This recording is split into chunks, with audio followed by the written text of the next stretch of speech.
আজকে আমি করে দেখাবো নাগা মরিচ বা বোম্বাই মরিচ যেটাই বলেন সেই আচারটা। যারা বেশি ঝাল পছন্দ করেন তাদের জন্য। এখানে আমি 1 কাপের চেয়ে কিছুটা কম সরিষার তেল নিয়েছি, দিয়ে দিলাম। এখন আমি মশলাগুলো দিব একে একে। এখানে আমি 5টা শুকনো মরিচ নিয়েছি,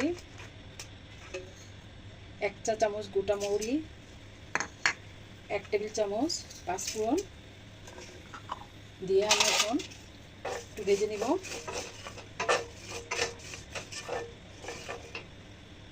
এখন আমি মশলাগুলো অ্যাড করব। এখানে আমি এখন দিয়ে দিচ্ছি 1/2 চা চামচ রসুন বাটা,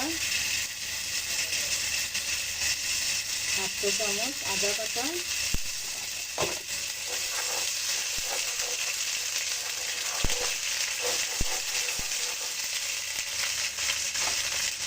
দিয়ে দিচ্ছি 2 টেবিল চামচ সরিষা বাটা,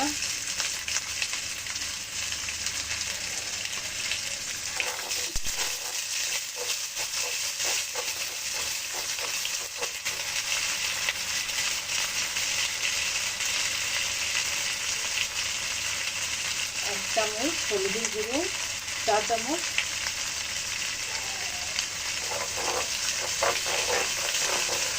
দিয়ে কষিয়ে নিব।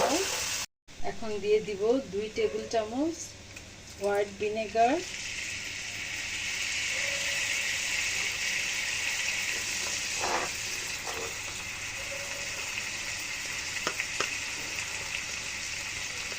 কালারটা সুন্দর দেখানোর জন্য 1/2 চা চামচ লাল মরিচের গুঁড়ো দিয়ে দিলাম।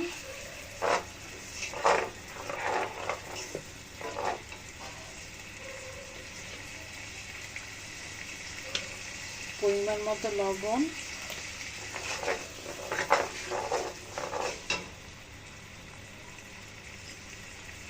দিয়ে দিলাম 1 কাপ রসুনের কোয়া,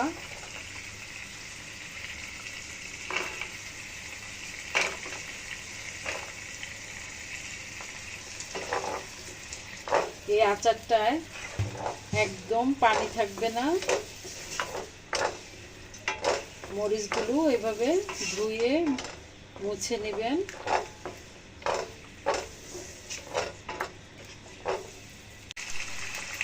এখন আমি মরিচগুলো দিয়ে দিচ্ছি, দিয়ে হালকাতে নেড়ে নিব। তেঁতুলের কাঠ আমি এটা শিকা দিয়ে করেছি, পানি দিইনি। এটা বোম্বাই মরিচের আচারটাকে অনেক বেশি স্বাদ করবে। দিয়ে দিলাম, আবারও মিশিয়ে নিব।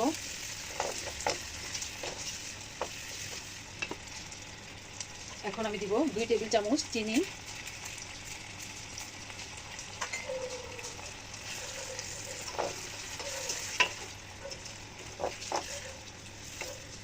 এখানে আমি 5-6টি মরিচ ছোট করে কেটে নিয়েছি স্মেলটা বের হওয়ার জন্য।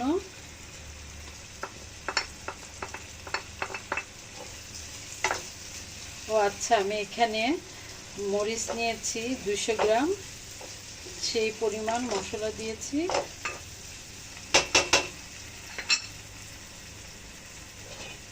এখন 5-6 মিনিটের জন্য ঢেকে দিলাম। ফিরে আসছি, ফিরে এলাম।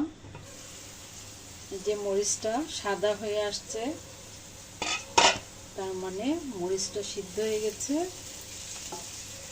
আর আমি রাখবো না, নাহলে গলে যাবে। তেলটা উপরে উঠে আসছে। হয়ে গেল আমার ঝাল প্রেমিকদের নাগা মরিচের আচার।